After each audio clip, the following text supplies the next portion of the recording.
Hello everyone, welcome to my channel. Please subscribe and keep watching more details. Coronation Street horror as remains found after Tim Metcalfe's car doused in petrol. Coronation Street's Stephen Reed may have struck one final time as Tim Metcalfe started getting too close to exposing the truth. There's horror set to hit the residents of Coronation Street as remains of another body will be discovered.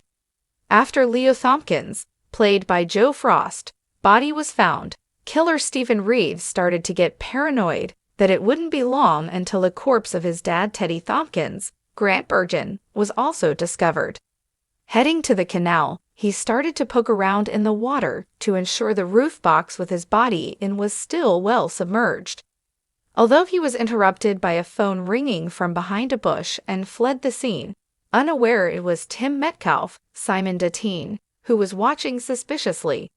However, this week fans of the ITV soap saw Stephen realize who was lurking when he heard Tim's phone going off and instantly recognized the tone.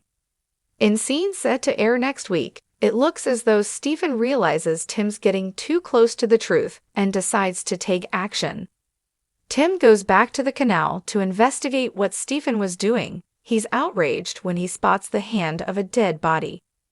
Rushing back to his car to call the police, the phone cuts off, and he doesn't get the chance to ring back before Stephen jumps in the car and tries to strangle him with his tie. Unaware of the situation that's happening, Sally Metcalfe, Sally Dinever, is furious with her husband as she assumes he's gone to a football match with Kevin Webster, Michael Lavelle. However, Tim is fighting for his life as he manages to flee the car and escape before tripping to the floor. Although he stumbles up, he's not fast enough as Stephen knocks him over the head with a brick and shoves him in the boot of his car, which he then douses in petrol. Leaving the scene of the crime, he returns back to Weatherfield as if nothing has happened and bypasses Jenny Connor, Sally Ann Matthews.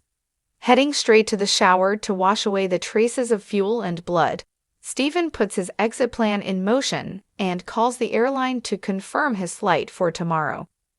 Elsewhere, it seems as though the police have caught wind of activity by the canal and discovered the roof box in the murky waters of the canal.